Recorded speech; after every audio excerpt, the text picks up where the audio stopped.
Hello students, next topic is decay series. Previous lectures में हमने stability of nucleus study किया था और ये ग्राफ देखा था। ये ग्राफ किसके बीच में है? नंबर ऑफ़ प्रोटॉन्स और नंबर ऑफ़ न्यूट्रॉन्स के बीच में। और ये देखा कि किसी भी स्टेबल न्यूक्लियस के लिए उसमें पर्टिकुलर रेशो में नंबर ऑफ़ न्यूट्रॉन्स और नंबर ऑफ़ प्रोटॉन्स होने चाहिए। और आइडियल रेशो किसकी इक्वल थी? 1:1 के, which means equal number of neutrons and protons present inside a nucleus. कि जो भी न्यूक्लियस इस स्टेबिलिटी लाइन पर लाई करेगा वो न्यूक्लियस क्या होगा? स्टेबल। और जो नहीं लाई करेगा वो क्या होगा? अनस्टेबल। तो जैसे जैसे नंबर ऑफ़ प्रोटॉन्स न्यूक्लियस में इंक्रीज़ होते हैं तो कूलम रिपल्शन को डोमिनेट करने के लिए in comparison with number of protons number of neutrons ज़्यादा प्रेजेंट होते हैं। तो ये जो आइडियल लाइन है उसकी वो क्या हो जाती है? डेविएट हो जाती है और हमें क्या मिलता है? एक स्टेबिलिटी जोन मिलता है कि जितने भी न्यूक्लियस इस स्टेबिलिटी जोन में लाई करेंगे वो न्यूक्लियस क्या होंगे? स्टेबल। अदरवाइज बाकी न्यूक्लियस क्या होंगे? अनस्टेबल, जो इस स्टेबिलिटी जोन पर लाई नहीं करते। तो हमने यहाँ देखा कि जिरकोनियम एग्जांपल है कि ये क्या कर रहा है? स्टेबिलिटी लाइन पे लाई कर रहा है और इसमें number of neutrons number of proton से ज़्यादा है।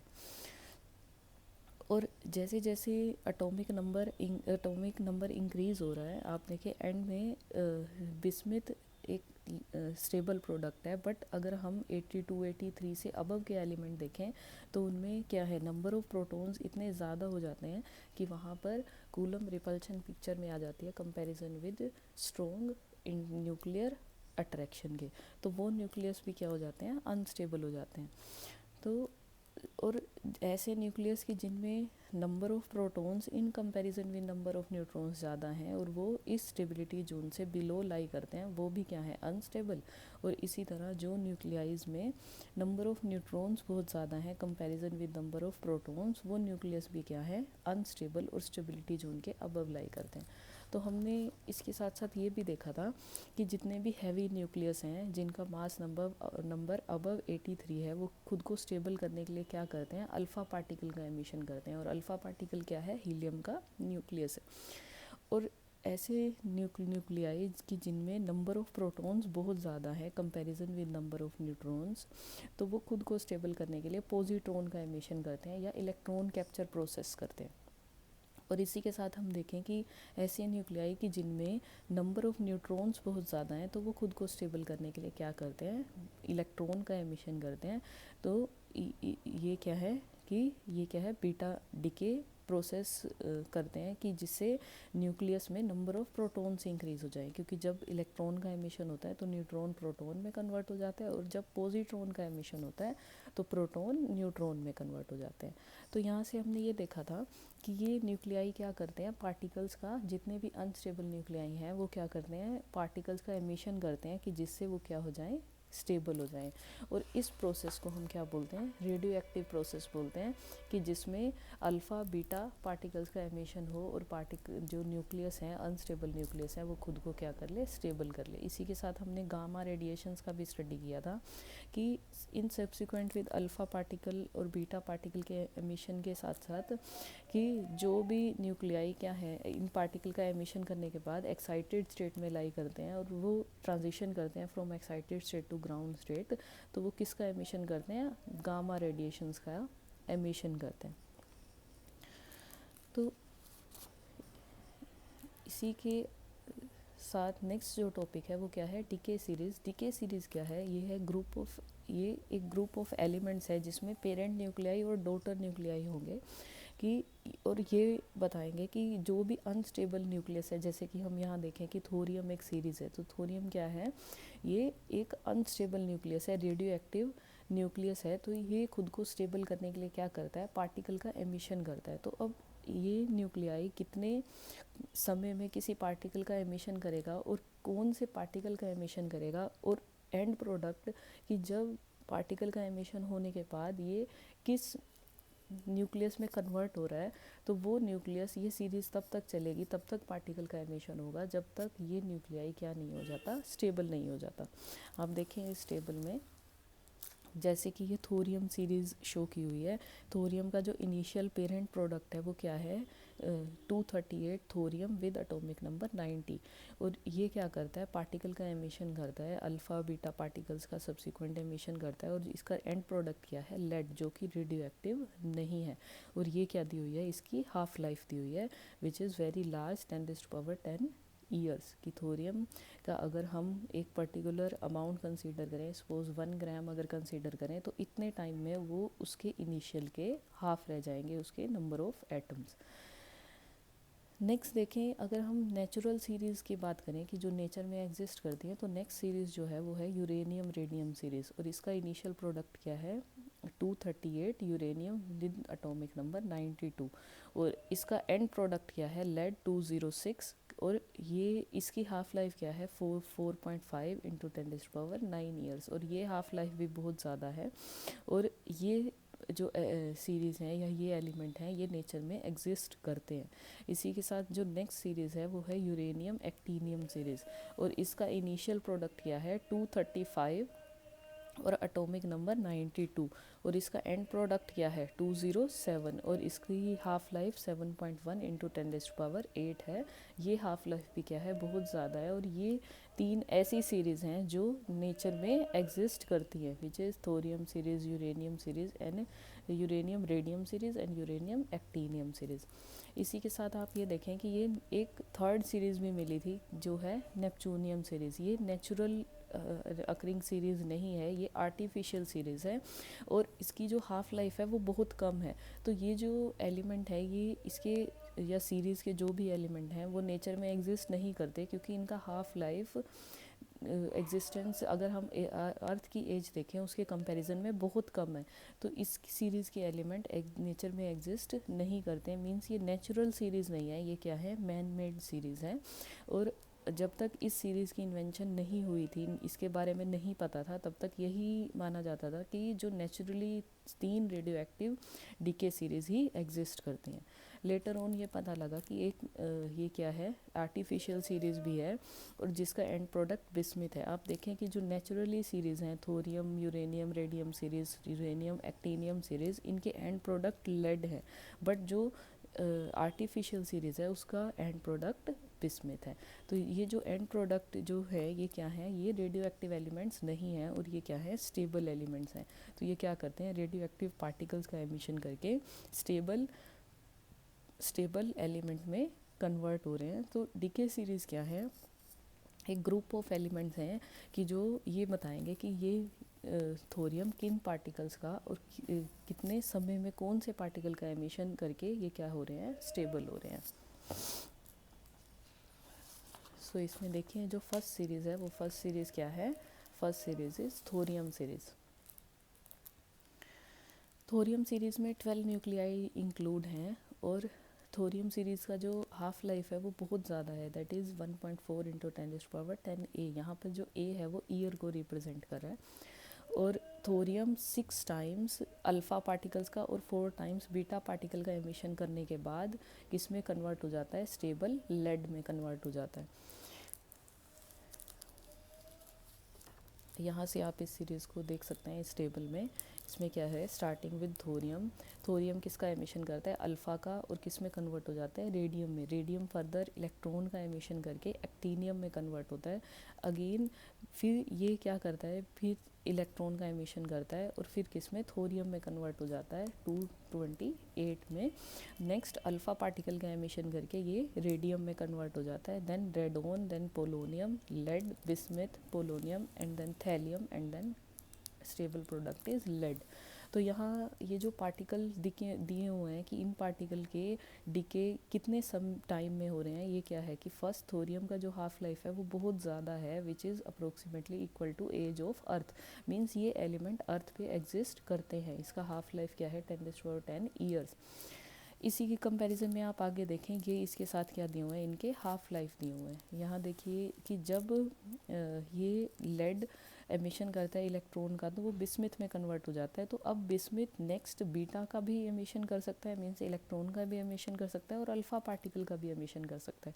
और यहाँ ये क्या दी हुई है, इसकी प्रोबेबिलिटी दी हुई है विच शोज इट्स ब्रांचिंग, कि यहाँ प्रोबेबिलिटी है 64% कि वो इलेक्ट्रॉन का एमिशन करेगा, और 35.94% उसकी प्रोबेबिलिटी है कि वो अल्फ़ा पार्टिकल का एमिशन करके क्या होगा, स्टेबल प्रोडक्ट में कन्वर्ट होगा फर्दर। तो ये क्या शो कर रही है कि दोनों पार्टिकल के एमिशन होने की यहाँ प्रोबेबिलिटी है, और इसका हाफ लाइफ कितना है, 60.5 मिनट। आप इसे इस तरह से भी समझ सकते हैं कि ये ब्रांचिंग कैसे शो की हुई है, कि स्टार्टिंग कहाँ से है, थोरियम से। थोरियम किस में कन्वर्ट हो रहा है, अल्फ़ा पार्टिकल के एमिशन से रेडियम में, then actinium, then thorium, then radium, then radon, and after that polonium, then lead. अब यहाँ बिस्मिथ जो है, बिस्मिथ के पास प्रोबेबिलिटी है कि वो बीटा पार्टिकल का भी एमिशन कर सकता है और अल्फ़ा का भी कर सकता है। अगर बीटा पार्टिकल का एमिशन करेगा तो पोलोनियम में कन्वर्ट होगा, और अगर अल्फ़ा पार्टिकल का एमिशन करेगा तो थैलियम में कन्वर्ट होगा। और अगर पोलोनियम में कन्वर्ट हो रहा है तो पोलोनियम फर्दर अल्फ़ा का एमिशन करके लेड में कन्वर्ट होगा, और अगर थैलियम में कन्वर्ट हो रहा है बिस्मिथ तो ये बीटा पार्टिकल का एमिशन करके लेड में कन्वर्ट होगा। तो यहाँ ये क्या दी हुई है, ब्रांचिंग। और प्रीवियस टेबल में आपने देखा था कि कितनी प्रोबेबिलिटी है कि ये बीटा का एमिशन करेगा और कितनी प्रोबेबिलिटी है कि ये अल्फ़ा का एमिशन करेगा। तो ये क्या थी, ये फर्स्ट सीरीज़ थी, thorium series. After that next जो सीरीज़ है वो क्या है, यूरेनियम सीरीज़ है। इसे यूरेनियम रेडियम सीरीज़ भी बोलते हैं। और इसकी सीरीज़ में 15 न्यूक्लियाइड इंक्लूड हैं, और ये uranium 238 8 times helium means alpha particle का एमिशन करता है, और 6 टाइम इलेक्ट्रॉन्स का एमिशन करके ये क्या होता है, लेड 206 में कन्वर्ट हो जाता है, जो कि एक स्टेबल एलिमेंट है और रेडियो एक्टिव नहीं है। इसकी हाफ लाइफ भी बहुत ज़्यादा है, विच इज़ 10⁻10 ईयर्स के ऑर्डर की है। तो ये भी क्या है, नेचुरली अकरिंग सीरीज़ है, और अर्थ पे इसकी सीरीज़ के एलिमेंट और ये एग्जिस्ट करते हैं। आप इस टेबल में देखिए कि ये कंप्लीट सीरीज़ दी हुई है यहाँ, कि यूरेनियम 238 से अगर स्टार्ट करें तो ये क्या है, 238 अल्फ़ा पार्टिकल का एमिशन करता है, और अल्फ़ा पार्टिकल का एमिशन करने के बाद ये थोरियम में कन्वर्ट हो जाता है। आप इसे देखें एक बार कि यूरेनियम क्या है, यूरेनियम 238 एंड 92, जब ये क्या करेगा, अल्फ़ा पार्टिकल का एमिशन करेगा। तो आप यहाँ से देखें कि अल्फ़ा पार्टिकल मीन्स हीलियम 4 2। तो इसका एमिशन होने के बाद यहाँ पे क्या प्रोडक्ट बचेगा, आपने ये देखना है कि यहाँ से इसका जो मास नंबर है वो 4 से रिड्यूस होगा, और जो एटॉमिक नंबर है वो 2 से। तो अगर 2 से रिड्यूस होगा तो यहाँ क्या होगा, 90, और अगर ये 4 से रिड्यूस होगा तो ये क्या होगा, 234। और ये कौन सा एलिमेंट है, this is thorium.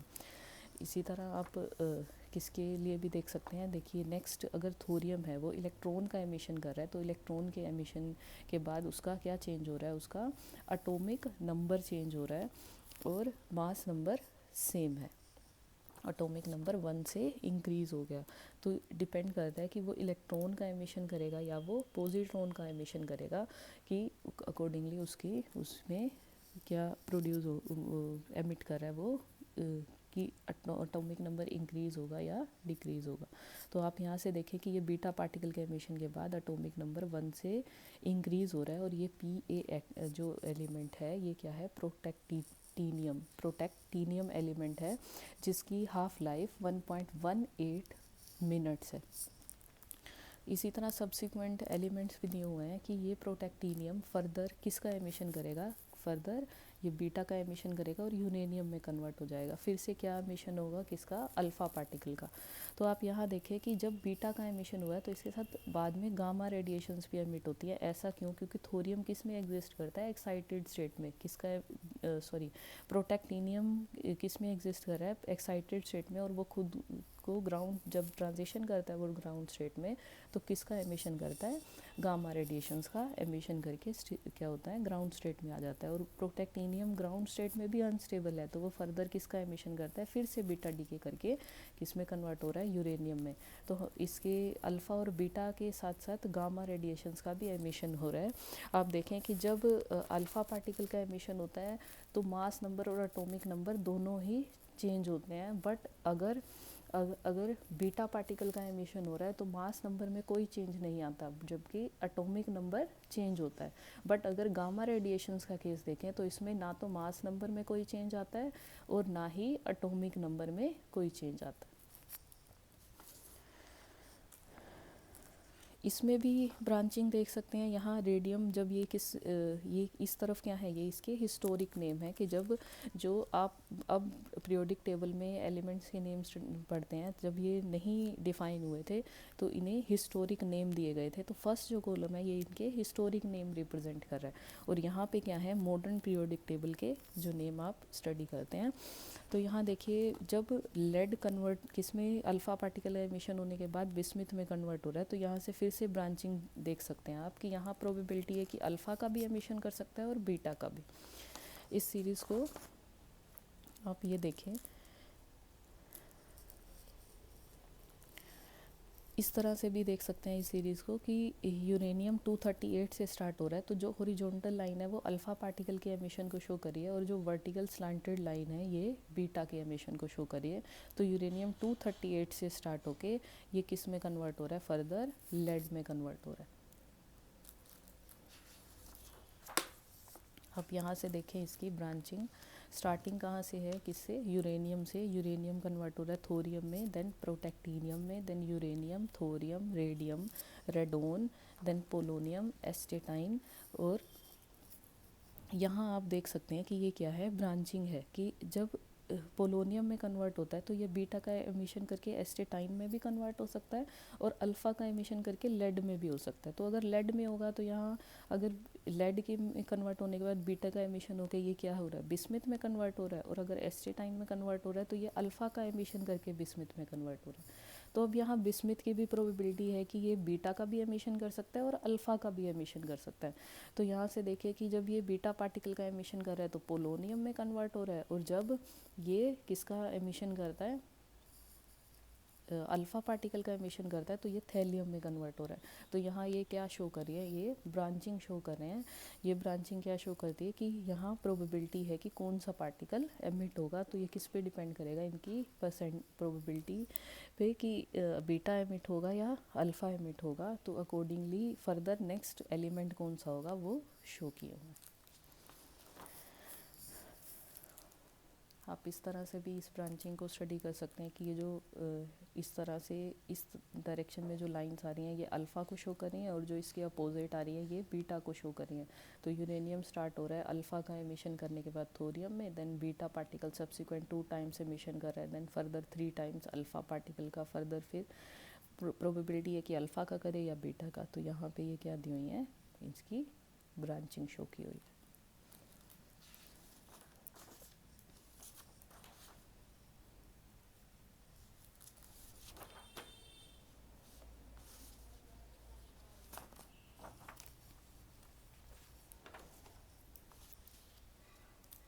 Now next series है actinium series, which is actinium uranium series.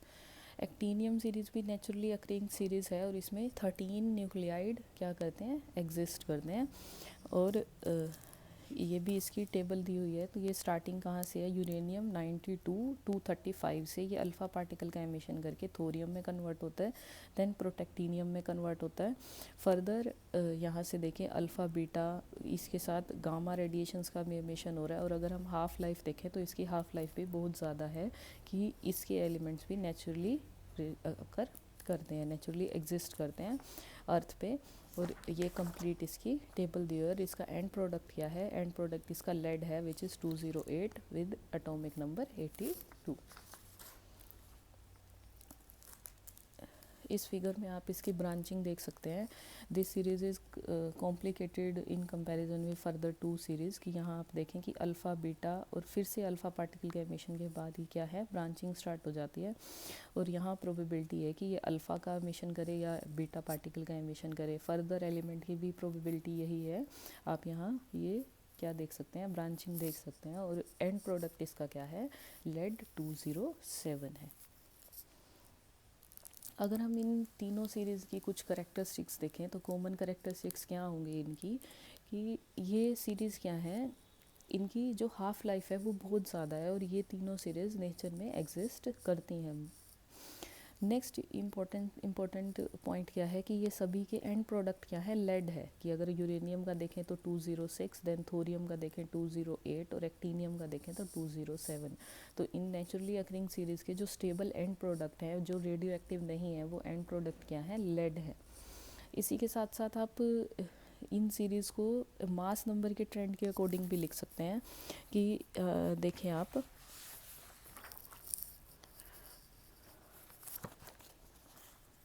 कि अगर हम स्टार्ट करें इन सीरीज़ से, कि यूरेनियम सीरीज़, थोरियम सीरीज़, और फर्स्ट अगर हम यूरेनियम सीरीज़ ही देखें तो यूरेनियम सीरीज़ में क्या है, 232 से स्टार्ट होते हैं।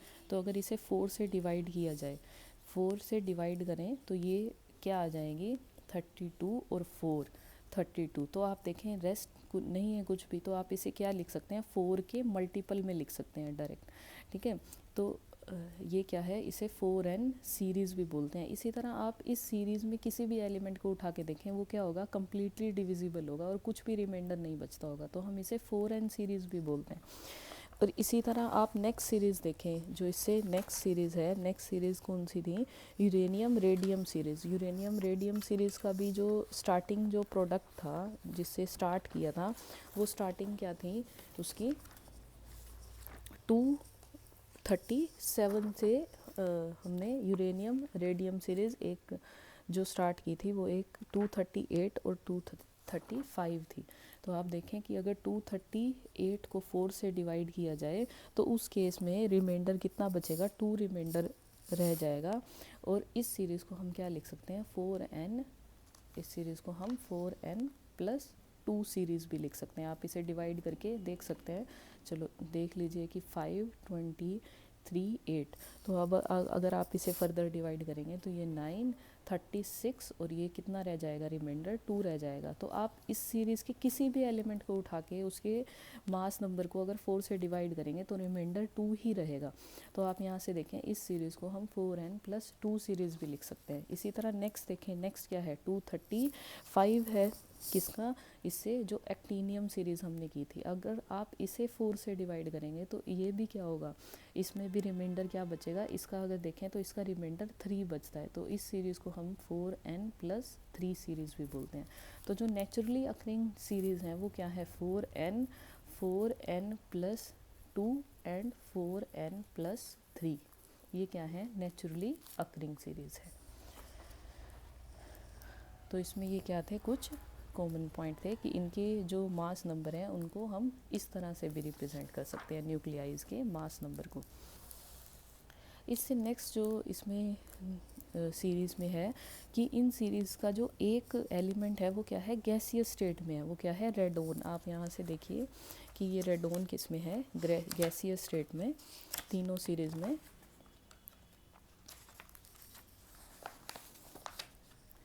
ये सीरीज़ देखिए थोरियम जब फर्दर ये एमिशन करके किस में, रेडोन में कन्वर्ट हो रहा है, पार्टिकल्स का एमिशन करके। यहाँ क्या है कि ये अल्फ़ा का फिर बीटा का 2 बार एमिशन कर रहा है, फिर 2 बार अल्फ़ा का एमिशन कर रहा है, तो ये रेडोन में कन्वर्ट हो रहा है। तो जो ये एलिमेंट है रेडोन, ये गैसियस स्टेट है इसकी। तो इसी तरह आप नेक्स्ट सीरीज़ देखिए,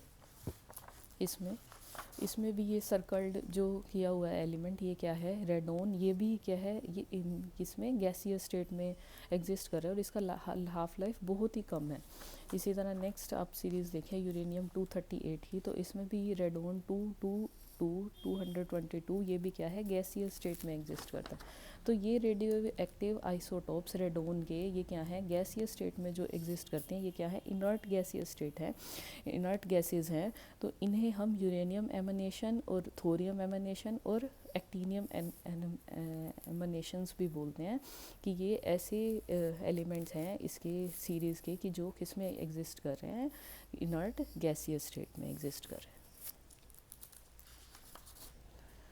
लास्ट जो सीरीज़ है, दिस इज़ आर्टिफिशियल सीरीज़, और ये नेचर में एग्जिस्ट नहीं करती क्योंकि इसकी हाफ लाइफ सोलर सिस्टम से बहुत कम है। ये क्या है, 2.2 10⁻6 ईयर्स है। तो ये नेचुरली अकरिंग सीरीज़ नहीं है। और ये कहाँ से स्टार्ट हो रही है, 41 से और बीटा पार्टिकल का एमिशन करके ये एमर्शियम में कन्वर्ट हो जाती है। देन आफ्टर अल्फ़ा का फर्दर फिर अल्फ़ा का, और ये क्या करिए, इसका जो एंड प्रोडक्ट है आप देखें, इस सीरीज़ का जो एंड प्रोडक्ट है वो लेड नहीं है, इसका सीरीज़ का एंड प्रोडक्ट बिस्मिथ है with atomic number 83 and mass number 209। जबकि आप नेचुरली अकरिंग सीरीज़ जो आपने देखी उनका सभी का एंड प्रोडक्ट लेड है। आप यहाँ देख सकते हैं इसमें भी एंड में ब्रांचिंग है कि प्रोबेबिलिटी है कि जो बिस्मिथ है वो पोलोनियम में भी कन्वर्ट हो सकता है और थैलियम में भी। फर्दर पोलोनियम में होगा तो ये फर्दर लेड में, और लेड बीटा का एमिशन करके बिस्मिथ में कन्वर्ट हो रहा है। और अगर थैलियम में होगा तो यहाँ से ये बीटा का एमिशन करके लेड में कन्वर्ट होगा, और पोलोनियम अल्फ़ा का एमिशन करके लेड में होगा। तो जो इसका एंड प्रोडक्ट है वो क्या है, यहाँ इस सीरीज़ को देखें तो इस सीरीज़ में इसका नेपच्यूनियम सीरीज़ में एंड प्रोडक्ट बिस्मिथ है। तो ये सब कुछ चीज़ें थी किसके बारे में, डीके सीरीज़ के बारे में। Thank you students.